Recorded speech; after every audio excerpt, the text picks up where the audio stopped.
American Scandal uses dramatizations that are based on true events. Some elements, including dialogue, might be invented, but everything is based on historical research.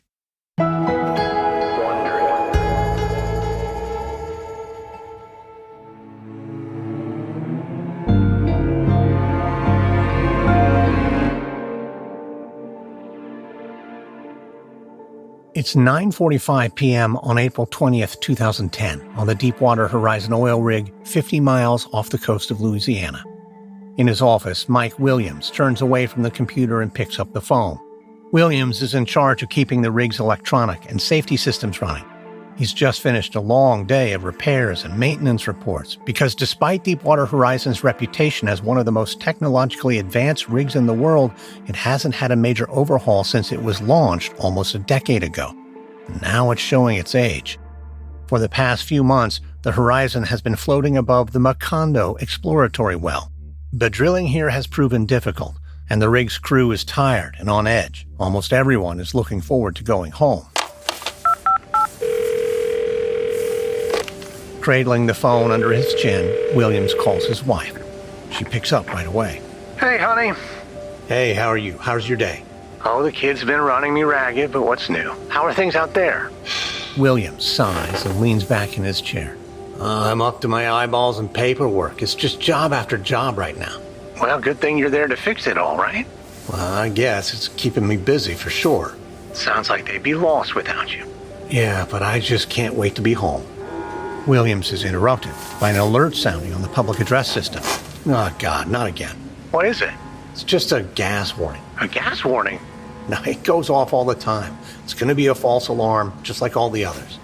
But then Williams frowns. The alert says gas levels are approaching 200 parts per million. Then Williams hears a hiss and smells a familiar, sweet odor. He tenses up. Hey, hon, I think I need to check this out. Is everything all right? Yeah, I'm sure it's nothing, but I need to call you later, okay? Love you. Williams hangs up the phone. Through the vents, he can hear an alarm sounding in the engine control room next door. He pushes back from the table, but just then, the lights in the room flare brighter. He flinches as the bulbs burst overhead one by one. The computer monitor in front of him explodes. Williams ducks, but not fast enough to stop shards of glass grazing his face and neck. Now, in complete darkness, Williams can hear the rig's number 3 engine struggling over the sounds of the alarms. He moves toward the door. The rig's engines hum louder. Williams gropes into the darkness for the door handle. But then a huge explosion rips the door from its hinges. Williams is thrown across the room, and everything goes black. By the time Mike Williams comes to, smoke has filled his office and it's difficult to breathe. Disoriented and bleeding, he eventually makes his way out of the room and feels his way through the wreckage and debris until he reaches a hatch leading to the lifeboat deck. But when he pulls it open, he freezes in shock. Where there had been handrails and a walkway, there is now only a jagged metal ledge and a sheer drop into the darkness. The lifeboat deck is gone. The entire back of the Deepwater Horizon has been ripped away.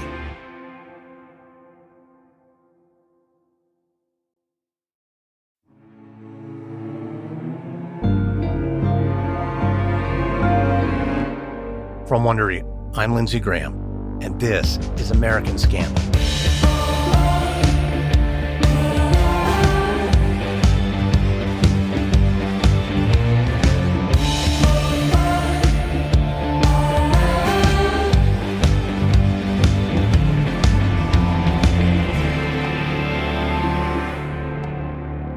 In February 2010, the Deepwater Horizon oil rig began operations at the Macondo well in the Gulf of Mexico.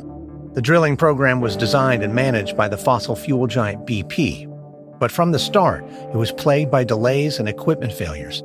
And the site itself was so temperamental that the Horizon crew soon nicknamed Macondo the Well from Hell. Then, late on April 20th, 2010, the crew was preparing to wrap up operations when a huge burst of pressure surged up the well. A blowout preventer designed to protect the Horizon failed, and a torrent of gas and drilling mud erupted on the rig floor before exploding in a gigantic blast that was heard for miles.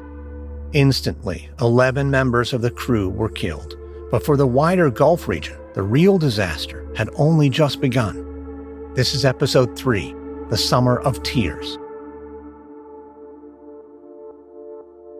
It's around 9:50 p.m. on April 20th, 2010, only minutes after a huge explosion rocked the Deepwater Horizon drilling rig and knocked Chief Electronics Technician Mike Williams unconscious. Now, as flames lick the night sky, casting sinister shadows that dance like snakes, Mike Williams stumbles along the side of the shattered rig. He's bleeding heavily and shields his face from the intense heat as he makes his way toward the bridge. When he gets there, he finds a scene of utter chaos. Workers are gathered around the computer monitors, trying to bring the rig's systems back online. Across the room, someone is making a mayday call on the radio, while others argue over just how serious the situation is. Williams yells that the lifeboats are gone and they have to abandon ship, but he struggles to make himself heard over the din. Eventually, he gets the captain's attention. Out of breath, Williams explains that the engine, pump room, and consoles are all gone, but the captain doesn't seem to understand. According to later testimony before a Coast Guard inquest, the captain tries to calm Williams down and reassures him that they're working to restore power. This only makes Williams grow agitated. He tells the crew that they need to activate the emergency disconnect system. This is the last resort that cuts off the rig and seals the well, leaving them free to drift away to safety. But Williams is shocked when, rather than disconnect the well, the team starts arguing about the chain of command. The captain is in charge when the rig is moving, but the offshore installation manager, Jimmy Harrell, outranks him when the rig is stationary. So it's Harrell who needs to make the call to disconnect the well. The captain refuses to do anything without him. Williams can't believe they're debating this. The rig is burning down all around them. But just then, Harrell bursts through the door, coughing and retching from the fumes. He immediately gives the order, and the crew activates the emergency disconnect system. But nothing happens. The system is offline. They're trapped on top of a burning wellhead. One of the men suggests going to the backup generators. They haven't been able to bring them online from the bridge, but there's a manual startup procedure they can follow. If they can restore some power, perhaps they can get the emergency disconnect system working again. Despite his head wound, Williams volunteers along with other members of the crew to go. So these three men make their way from the bridge along the side of the rig, past the flames roaring up the oil derrick. It's like walking into an oven. They stumble forward in single file, holding onto the backs of one another's shirts. Beneath them, the metal gangway is slick with oil and drilling mud, and their feet threaten to slip from under them with every step. When they reach the backup generator, the room is dark. One of the men hands Williams a penlight. He reads out the startup procedure posted on the wall, while the other men follow his instructions, but it doesn't work. The entire system is dead, and without power, there's nothing they can do. They have to abandon ship. They leave the generator room and head for the stairs.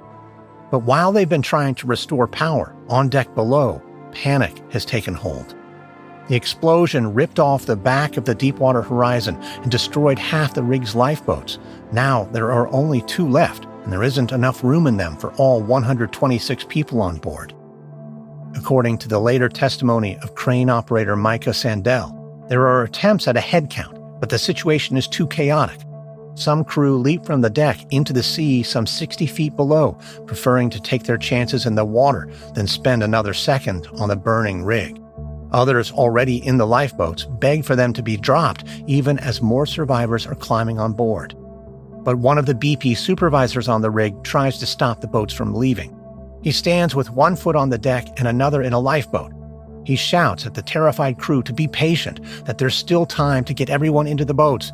But then a 150,000-pound drilling block falls from the burning oil derrick and crashes to the deck just yards away.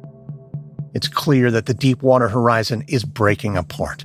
The BP man immediately gives the order to drop the lifeboats. And as the first descends to the sea below, he takes his place in the last remaining lifeboat. Seconds later, it too hits the water. So by the time Mike Williams and the other 2 men from the generator room reach the deck, there's only a few other people left on the rig, 6 men and women from the bridge, including the captain and chief mate. Above the roar of the flames overhead, Williams bellows at the captain. Where are the boats? They left without us. What? We're going to take one of the rafts. The captain points to a white plastic cylinder suspended above the deck. It contains an inflatable life raft that will be just big enough to hold them all. Williams flinches, and another huge explosion rocks the platform.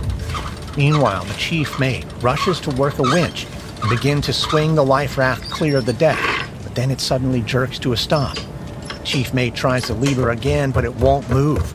Another crewman rushes over, but even with the two of them pulling at the lever, the raft won't budge. Through the thick smoke, Williams spots the problem. The raft is still attached to the deck by a straining rope. Williams follows the rope to where it's attached with a shackle. He tries to unscrew it by hand but can't free it. Hey, anyone got a knife? I need a knife. No, we can't carry them. Company policy. Williams fumbles through his pockets with shaking hands. Hang on. I might have something. He pulls out a small pair of cable cutters and begins using them to unscrew the shackle. More explosions rock the deck. The cable cutters slip in Williams' hands. Oh, damn it. Come on. I'm nearly there. Suddenly, the shackle comes loose and the plastic cylinder swings free. The chief mate winches it out beside the deck. With a sudden pop, the white case bursts open and the life raft inside inflates. The other crew members start climbing in while the captain and another man from the bridge hold it steady. Williams hurries to join them, but as he nears the raft, he smells burning rubber. The raft itself is starting to melt in the heat. Another few seconds and it won't be seaworthy. The captain turns to look at Williams. Sorry, there's no time. No, wait, stop! But they've already released the raft. Williams hears it hit the water below. He stares at the captain. The smoke and heat are growing even more intense, but there's no way they'll be able to launch another raft. What about us? What do we do? Well, I don't know about you guys, but I'm gonna jump. Williams looks from the captain to the other men, then down to the water below. It's at least a 6-story drop, and the sea beneath them is burning. I don't know if I can do it. Well, if we stay here, we die. We don't have a choice. Williams hesitates. The captain shakes his head. Look, I'm jumping. The captain then disappears over the side of the deck. A moment later, the other man jumps too. Williams looks around. The deck is empty. He's the last one left. He looks down again at the churning sea, a spitting slick of burning oil. Then he runs forward until his feet meet empty space. He plunges down into the water. As he surfaces, his skin and hair immediately start to burn. Williams swims away, kicking as hard as he can, putting as much distance between him and the flames as he can. Behind him, on the shattered rig, the fires roar, metal shrieks, and the Deepwater Horizon begins to break apart. Mike Williams is only in the water for a few minutes before he's rescued. He feels strong arms grab him and haul him into a speedboat. By now, there are several vessels circling the burning Deepwater Horizon. The largest is the Damon B. Bankston, a 260-foot supply boat that picked up the rig's mayday call. The ship helps rescue 17 crew members from the water, as well as picking up those who escaped in the lifeboats. But no one is yet sure who's missing, and the rescue boats spend hours circling the debris looking for survivors. Meanwhile, the rig continues to burn and tilts lower and lower into the sea. On board the Bankston, Deepwater Horizon employees are treated for their injuries at a makeshift hospital. There are numerous burns, cuts, and broken bones to mend. The ship's crew lends the shock survivors blankets, bunks, and even the clothes off their backs. It's almost 8 a.m. before the Coast Guard finally releases the Bankston from search and rescue duty. By then, it's been established that 11 Deepwater Horizon workers are missing. Most were on the drill floor when the blowout happened. They wouldn't have stood a chance. Of the survivors, the most badly injured, including Mike Williams, are medevac to safety. The rest will be taken back to the mainland by the Bankston. Among these is offshore installation manager Jimmy Harrell. He hasn't slept. Instead, he spent all night watching his rig. He feels crushing guilt over the blowout and the deaths of his crew. If only he'd tried harder to stop BP from shutting in the well with concrete foam, then perhaps none of this would have happened. But he does his best to comfort the other survivors, even though he is in shock himself. All he wants is to see his family, but they're still nowhere near port, and management won't let them call home. BP and Transocean officials have told the crew that they can't talk to anyone until the companies have approved it. Harrell isn't happy about this. but there's nothing he can do. He may have been the boss on the Deepwater Horizon, but right now on the Bankston, he's just a survivor. Before they can reach shore, they make stop at another oil rig in the Gulf. There, investigators from the U.S. Coast Guard come on board. They hand out packs of cigarettes and start pulling senior members of the Deepwater Horizon crew into meetings. They want answers about what caused the explosion. As the rig's manager, Harold is one of the first men they want to talk to. So he drags himself into a cramped meeting room and falls into a chair. He can barely keep his eyes open. But the Coast Guard agents press Harold on safety standards, his involvement in the decision to seal the well, and the sequence of events leading up to the blowout. Harold is so exhausted he barely knows what he's telling them. It's been hours since the explosion. Harold hasn't slept, and when the Bankston finally reaches port in Louisiana, it's the middle of the night the next day. But rather than being greeted by their loved ones, the Deepwater Horizon survivors are met by more personnel from the Coast Guard. As they file off the boat, they're directed to a row of porta potties. Every member of the crew must provide a urine sample for drug testing. Then everyone is interviewed again. This leaves Harold seething. He just wants to go home. He and all the rest are victims of a horrible tragedy, but they're being treated more like criminals. And it's well after midnight before Harold is finally reunited with his family. But there's no escaping the Deepwater Horizon disaster. It's all over the TV news and in the newspapers. Harold and the rest of the crew's story of personal survival is about to become a national crisis.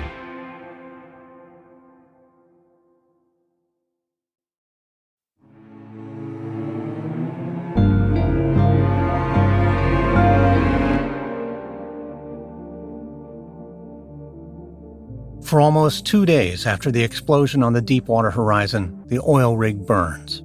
Firefighters pour hundreds of thousands of gallons of salt water and flame-retardant foam onto the wreckage, but the blaze proves impossible to contain. And on April 22, 2010, the Deepwater Horizon collapses into the water and sinks beneath the surface of the Gulf of Mexico. Soon after, planes spot a rainbow sheen on the ocean's surface. Half a mile wide, it stretches over 2 miles in length. It's oil of some kind, but at first it's impossible to tell where it came from. The hope is that the slick has been caused by the 700,000 gallons of diesel that went down with the Deepwater Horizon. But the fear is that it's a sign that the Macondo well itself is leaking. For now, though, officials from both BP and the U.S. government still believe the rig's blowout preventer has done its job and cut off the well. But the wreckage of the rig has kicked up so much silt from the seabed that remote cameras can't see what's going on at the wellhead. It takes another day for the silt to clear enough for pictures to be relayed to the surface. And that's when BP engineers first begin to realize the scale of the problem. There is a leak in the steel pipe above the blowout preventer, and oil is spewing out into the ocean. Hoping to fix it, BP uses remotely operated vehicles to close the blowout preventer manually, cutting off the flow of oil into the pipe above. And at first, it seems to work. But by the next day, they discover a second leak and realize oil is still seeping from the well. Publicly, BP estimates that around 1,000 barrels per day are leaking into the ocean, a number the company describes as manageable. Officials quickly revise that estimate to 5,000 barrels. But they still appear confident that they can get the spill under control and release plans for digging a relief well that will allow BP to capture the oil before it leaks into the sea. Outside experts are more skeptical. By the end of the first week after the explosion, the oil slick has grown to cover 1,800 square miles of the Gulf, an area larger than Rhode Island. This rapid spread indicates a far higher flow rate than BP has admitted, and as the days pass, the blue water of the Gulf begins to turn a deep purple as crude oil drifts to the surface. Whatever BP says, it's increasingly clear to the public that a major oil spill is underway. The media starts calling it potentially the biggest environmental disaster in American history. Press aircraft swarm the sky to capture footage of the oil, and there is so much air traffic that several planes almost collide as they jostle for position. Meanwhile, in Washington, D.C., President Barack Obama convenes an emergency meeting in the Oval Office. He tells government officials to treat the response effort as the administration's new #1 priority. The following day, a spill of national significance is declared, and the White House announces an incident commander will be appointed to coordinate the response across federal and local agencies. But this is little comfort to residents when the oil starts washing up on their coastline. It's May 6th when the slick finally reaches land. It's first spotted on a group of barrier islands off the Mississippi Delta, and it's only a matter of days before it spreads to the mainland. In response, the National Marine Fisheries Service immediately closes almost 7,000 square miles of fishing waters in the Gulf, and that number rapidly grows. Soon, thousands of people who depend on the sea for their livelihoods find themselves out of work. Rob Campo is one of those affected. A fourth-generation fisherman, his family has been working in the Gulf for 100 years. And just like he does almost every day, one morning in early May, he takes his boat out off the coast of Louisiana. Campo watches the first rays of light blush the sky. But for once, he takes no joy in the stunning sunrise. On any other day, he and his crew would have a boat full of fish by now. But the government has shut down the fisheries around here, and Campo has had to send his crew home until it all blows over. So he's out on the water alone, just him and the gulls. He's been watching the same reports as everyone else about the oil spill, but he hoped the media might be blowing things out of proportion, so he decided to come out and see for himself. As the sun rises over the horizon, he sees a rainbow sheen glistening on the waves. Then he dips his hand into the water, and it feels greasy. He motors further into the Gulf, trying to reach the end of the slick, but he doesn't find it. Instead, he sees dozens of dead fish floating on the surface, mullet, speckled trout, and blue crabs. He even spots a dead porpoise floating on its back, already decomposing in the heat. The smell of decay mingles with the sweet scent of oil. Campo has been out on the ocean almost every day of his life and has never been seasick. But as he stares at the once crystal clear waters, he feels nauseated. Because Campo's family is only just recovering from a previous disaster. After Hurricane Katrina hit Louisiana in 2005, Campo lost almost everything. But he always knew that as long as there were fish in the sea, he'd be all right. But now, even that's been taken away. He doesn't know how he'll pay for the lease on his oyster beds after the oil kills them off, and he wonders whether there'll be anything left of his business to pass on to his sons when all is said and done. But even if it were still possible to fish, Rob Campo wouldn't have any buyers. Businesses across the nation are canceling orders. With the shocking images of a burning rig and a spreading oil slick on every news report, Americans don't seem to want to eat seafood from the Gulf anymore. And it's not just the fishing industry that's hurting. Countless restaurants and hotels are soon sitting nearly empty as vacations are canceled and couples rearrange their weddings. The tourism board estimates losses in the range of $20 billion. Locals start to call it the summer of tears. But BP promises to make things right. It opens up a claim process for fishermen and small businesses affected by the spill, and it offers emergency payments to help people get by while their compensation claims are being processed. But these checks come with strings attached. Many don't notice the fine print, but by signing the paperwork, they are releasing BP from any liability and giving up their right to sue the company in the future. So while BP publicly insists that the emergency payments are just a part of a wider compensation package that will come later, they are quietly shutting off avenues for potential litigation. This practice is quickly stopped by the Louisiana state attorney, who forces BP to cancel the contracts. But the incident only deepens suspicion toward BP among residents of the Gulf. And so trying to limit the damage to its reputation, BP starts holding town meetings all across the coast. One is held in Rob Campo's parish of St. Bernard. When Campo arrives, the room is already packed. People have driven for miles around to attend the session. They all want answers about what's really going on in the Gulf and what's being done to stop it. At the front of the room, perched behind folding tables, are a line of local, state, and federal officials, along with a representative from BP. The room hears statements from several of the officials, mostly just repeating what Campo has already heard on television. But then the moderator turns questions over to the audience. The room erupts into a loud clamor as residents try to have their voices heard. The BP rep takes a microphone. All right, if we could just all quiet down, please. No, let's not shout. We've got a microphone here so everyone can hear if we do this one at a time. All right. Yes, sir. You go ahead. Standing at the back beside some friends, Rob Campo strains to see as a middle-aged man steps up to the mic. Yes, hello. I'm an oysterman here in the bayou. I've fished these waters 30 years, and what I'm seeing out there, well, it breaks my heart.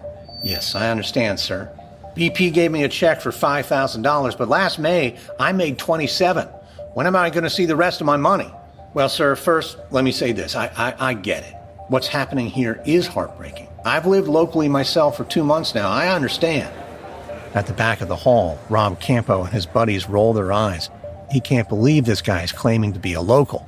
But then he goes on. But the company is processing thousands of claims. If you got proof, income statements, receipts, etc., then I promise BP will pay. It'll just take a little time. This answer doesn't seem to satisfy the oysterman. You know, before the oil, if you had a rod and a net, you had dinner on the table. No one's got a receipt for feeding their family. How are you going to pay us for that? Sir, we are doing all we can. Remember, most of the Gulf is still open for fishing. There's a wave of bitter laughter. You think it's safe to eat those fish right now? As I understand it, the FDA has done extensive studies. They found no contamination. That seafood is safe. Would you feed it to your kids? Well, yes, sir, without hesitation. Oh, that's baloney. What happens when I sell a fish and someone gets sick? I'm going to get sued. Are you going to cover me then? Well, I can't say how future claims might work. Of course you can. Lots of talk and no answers. Look, everyone, I recognize your frustration. I feel it too, but I promise you, BP will clean this up. We will make it right. Resident after resident line up to ask more questions. One points out that there's already oil on her local beach, even when officials are claiming there's no sign of the spill in their area. Another raises concerns about air quality and the health issues they've been having. The government and BP representatives promise to investigate all the issues that are raised, but despite their reassurances, Rob Campo and the other residents of St. Bernard leave the meeting with more questions than answers and more doubts about what the future may hold.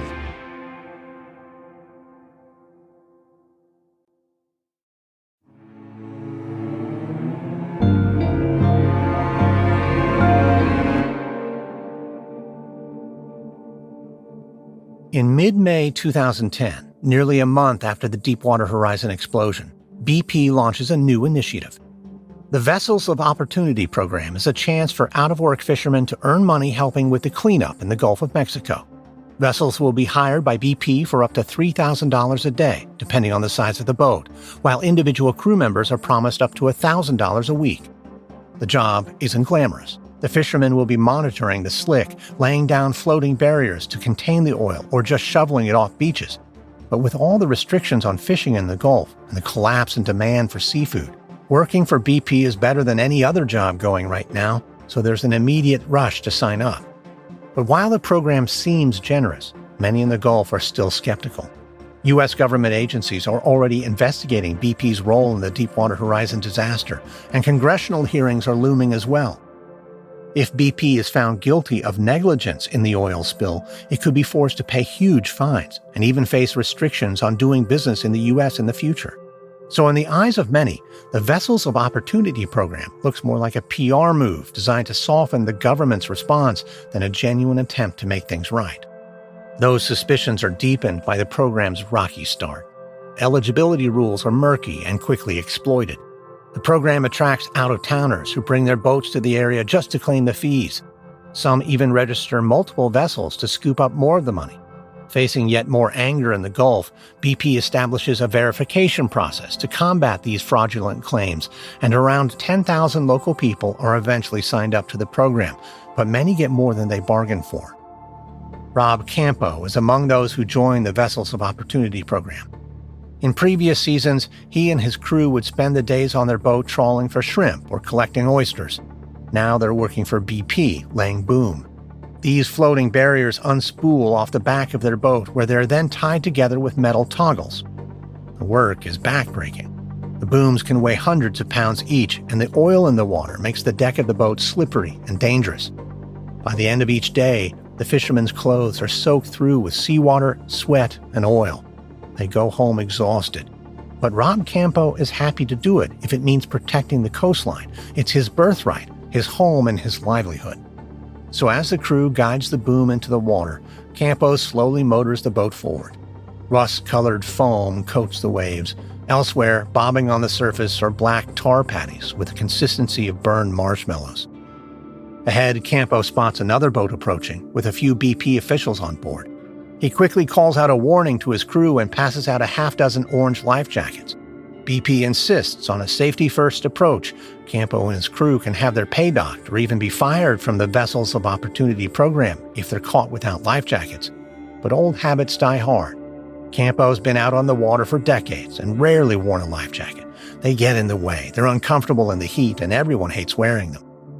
So Campo and his crew only put on the jackets when BP officials are around. And as soon as the BP boat moves on, the fishermen slip the life jackets off again and sling them onto a pile on the deck. Campo may not want to wear a life jacket, but he does wish they all had masks. He heard about guys getting sick out on the water, vomiting over the side of their boats, and Campo himself has been getting bad headaches. He can't help thinking about all the dead fish he's seen. He hopes that's not what's in store for him and his crew, but the BP rep told them the oil isn't toxic and wouldn't allow them to wear respirators. Campo can't help wondering if it's because the life jackets make BP look better, while masks would make the company look worse.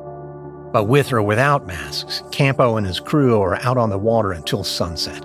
And as they motor back along the coast, Campo sees the familiar iridescent shine of oil on the surface. But it's on the wrong side of the boom they've been laying. The oil has slipped underneath the boom as if it wasn't there. Campo shakes his head. Some days it feels like their hard work is for nothing, and that the Vessels of Opportunity program is all just a charade. In truth, though, there's no easy way to clean up an oil spill at sea. The only available options to BP are to skim it off the surface mechanically, to disperse it using chemicals, or to burn it in enormous fires. Skimming the oil is a painstaking and inefficient process. The first problem is finding an area of oil thick enough to skim. Often the oil isn't dense enough to take off the surface, and teams pick up mostly just water. Dispersing the oil is problematic too.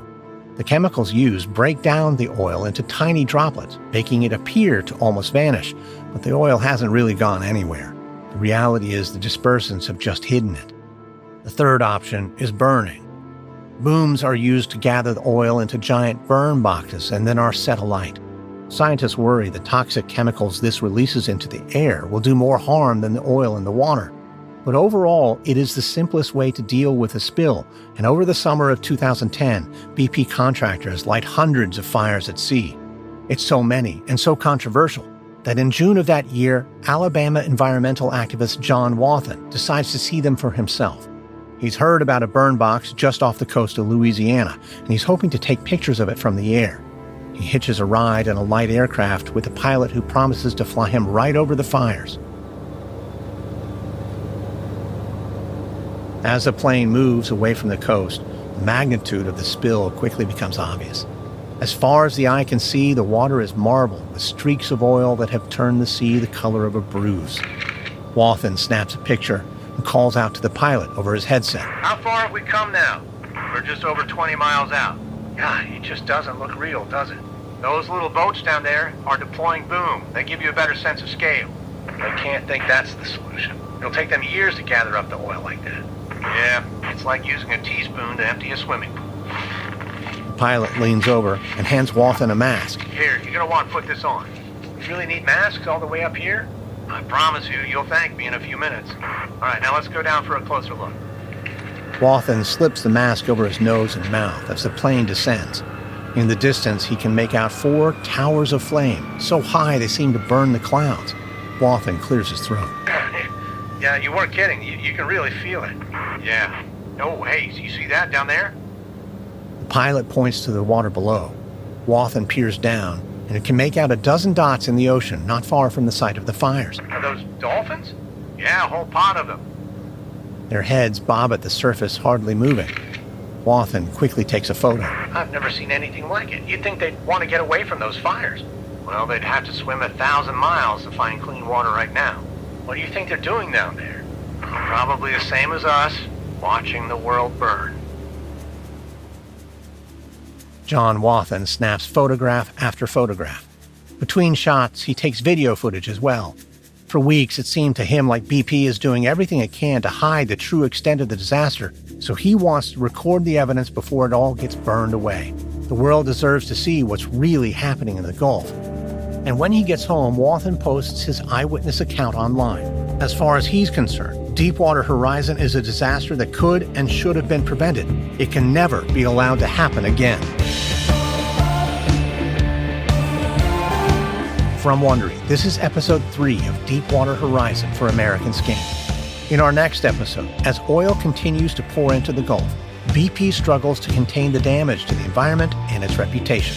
And while engineers work to finally plug the Macondo well, government officials demand answers about how the disaster happened in the first place.